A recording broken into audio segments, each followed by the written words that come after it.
Well, 26-year-old Karlii Beaulieau lived in both foster and group homes for 8 years. Now, she's aged out of care and is now 26, as mentioned.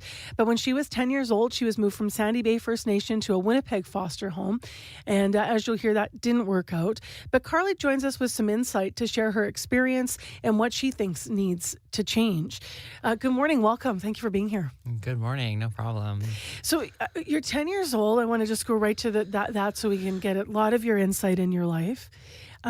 You get taken from your home community of Sandy Bay First Nation. You're put first in a foster home. I understand there were two parents there and one other child. Mm-hmm. What was that experience like for you? How long did you live there? So it was actually like a really wholesome experience. I lived there for about 1.5 years, but I think things broke down because I was already an established child, and I had come with things that I guess an established child comes with, and these parents just weren't ready for that. We heard from a foster parent, one of the perspectives we looked at this week on the show, and she said that as a foster parent, she felt like she wished she had more understanding, or there would be, for of things like neurodiversity or things like what if a child, not every child will come with trauma, some will. She wanted more understanding of that stuff and didn't get it. Mm-hmm. Did you feel misunderstood by the foster parents, or what was that relationship like? Yeah, so the foster parents were just traditionally white people, and I am someone who's Indigenous, so I value my culture a lot, and that was something that I tried to look into, but there was just a lot of conflict with looking into my culture, more so around the fact of them feeling comfortable with exploring certain things, and then I would say that my gender also played a huge role in like them not understanding. I would say that them not being gender diverse was something that definitely played a role in them not being able to understand. And that is because you yourself, can you share a little bit about what was going on with you at that time? Yeah, so I had actually been tampering with my gender identity at that age, and I guess I had brought to their attention that maybe I was looking to explore being transgender. I think that I went at it with the assurance of I'm not doing this for the wrong reasons. I'm doing this because I want to be a girl. And I think that there was a lot of confusion and just mixed feelings around that. So when you left there, I know that you did go through 2 emergency placements. You went on to be in a group home. Mm-hmm. What prompted the emergency placements for you? So the emergency placements were definitely at the, I guess, last stage of me being able to try and communicate my gender identity like issues to my parents. Just wasn't getting through to them. And at that point, I had said, this isn't a safe space for me to grow. Like, I'm not going to be able to unlock my full potential here. I need to get a hold of my social worker. And it was about 9 p.m. when I got a hold of my social worker. And she had made arrangements for me to be placed in an emergency placement while she worked for a group home or a placement. What's that like? Because there's just before we talk about what life is like in a group home, one of the other perspectives we had during our series, a previous series actually talked about the average number of moves is like 7, like 7 different places. So you're now in one place and then you will go through 2 emergency homes. Yeah. What's that like for you to go through that, like as a human being? To be So moving first, around? I would definitely say that number is very valid. 7 is definitely like a good number to toss out there. I feel like I've definitely been through more. But that whole like feeling is kind of just like, well, who do you love, right? At some point you're a child, you don't stop aging, right? So you're going to get to that point where eventually you can't worry about that anymore, right? You need to worry about putting a roof over your head and keeping that roof over your head. So there's just a lot of things that I think that we miss out on when we're being transitioned from home to home. And if you're worrying about the roof over your head and a support system that gets you, where's your time for childhood in terms of, not worrying? There is no time for childhood. Like, I would say that a good portion of my teenage years were devoted to figuring out how to sustain life on my own. You go to the group home. Mm-hmm. What was your life like in the group home? Who did you live with there? So I lived with 9 other boys, and there were about 3 group staff members on at all times, and they They were all nice. I mean, for the most part, there was rules to follow, so there wasn't much bullying. But for my sake, I wasn't really one to absorb bullying, so I didn't really pay attention to it. Nothing really stuck to me.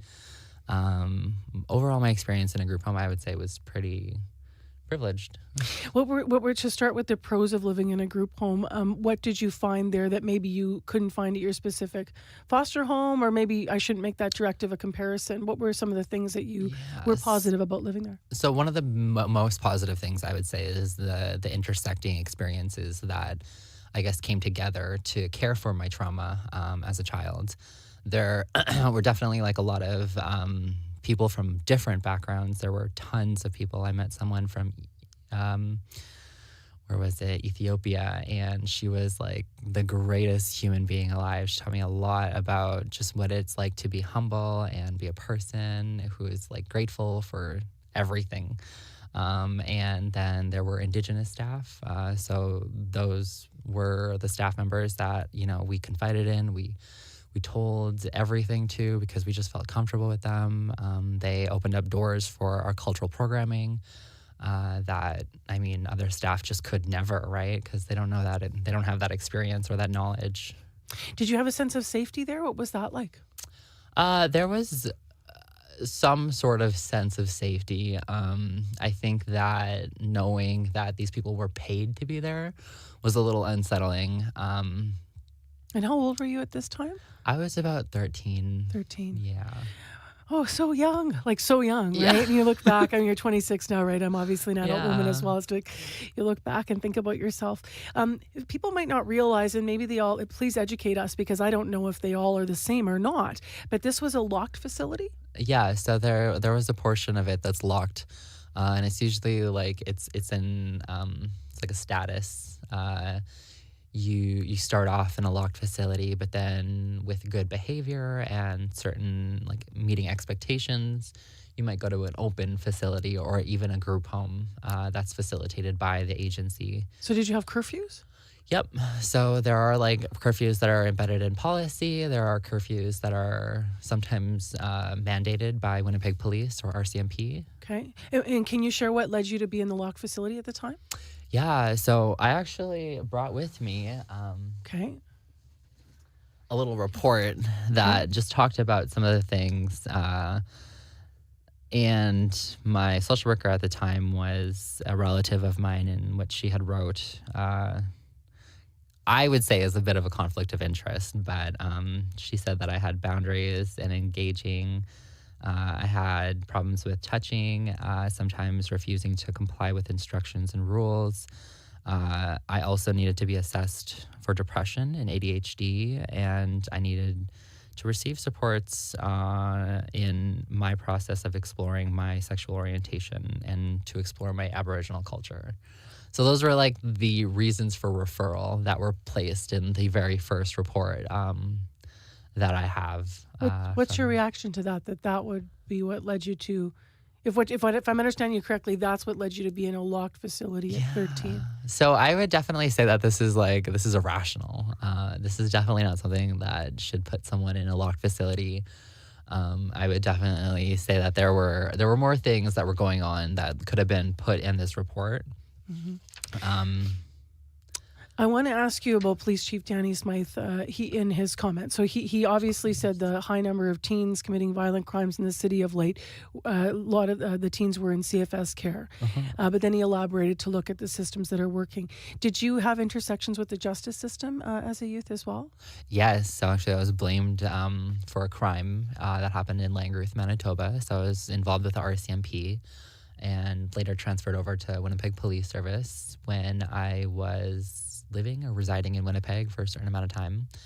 And that, I would say, was like one of the worst experiences of my life because the staff and like not only Winnipeg Police, but they would use the curfew like against me. And like keep in mind, I'm only a 14-year-old like kid, right? And my only intention is to get attention, right? And so I am like being sent to jail for not coming home by 8:30, and like that's not a reason to go to jail. And all in all, like, the charges were dropped. I was found not guilty. Like, this was all, like, for nothing, right? I was criminalized throughout all those years for nothing. How does that stay with you now when you're 26? It kind of just makes me laugh. Now that I deal with law enforcement, I think I deal with them in a way that it's like, well, there's a sort of like large gap of, I guess, them just not being educated on what is really going on in the community. I'm also thinking back to this one time, another engagement with Portage La Prairie RCMP. They had pulled me over. I was driving. I was actually trying to get away from this guy that I had been staying with while I was in care, and I thought this guy was a safe space. I learned quickly that it was not that case. Trying to get away, the police pulled me over. I tried to get out of the vehicle and talked with him, but he told me to get back in the vehicle, and he didn't want to hear what I had to say. And like, I was only 16, 17 at the time, and I'm like trying to beg him not to send me back with this guy. And that's exactly what he did. He gave me a $600 ticket and sent me back with this guy. So like, I just laugh when it comes to police and like the things that they do. There's so many things that I could ask about in terms of improvements, obviously based on what you've just shared, but also what you were saying earlier about, moving through the system here. But what is the biggest thing in your opinion that is missing as somebody that was in CFS care for 8 years that would help people find their childhood and find a safer, better future, even though you found yours on your own? Yeah, so I would say that definitely collaborating with organizations that do short programming with youth in and from care. There are plenty of youth organizations out there that do youth programming.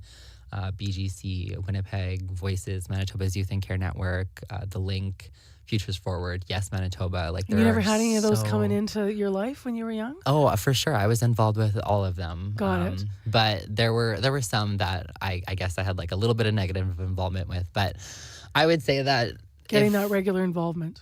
Yeah, if Danny really wanted to improve the lives of youth in care, then I would say invest in like programming, like getting them ASSIST certified or NVCI certified, getting them, just first aid certified even. Something as simple as that would get them to feel like they have some type of identity to work towards success. I just want to end with so people know where you're at now. I know you ended up going to U of W Collegiate just next door. You're now obviously 26, we mentioned. You're running your own small business. What advice would you have for kids in care if someone's listening and maybe they want to hear from a role model or mentor? Oh my gosh. Well, I mean, if any youth in care are listening, I just want to remind you that you survived what you thought you wouldn't, and you're here today. And I hope that put a smile on your face, and I hope that you can keep going on with whatever is going on. And just remember that there's more to life than what's happening now. There's definitely more opportunities out there than what's being given now, especially. Thank you very much, Karlii, for being with us this morning. Appreciate it. No problem. Thank you for having me. Karlii Beaulieau in studio with us at CBC, lives here in Winnipeg. She did live both in foster and group homes for 8 years. The first one when she was 10 years old, sharing her insight as an ongoing series. Right now, it is in our ongoing series, rather, and you can read more at cbc.ca/Manitoba.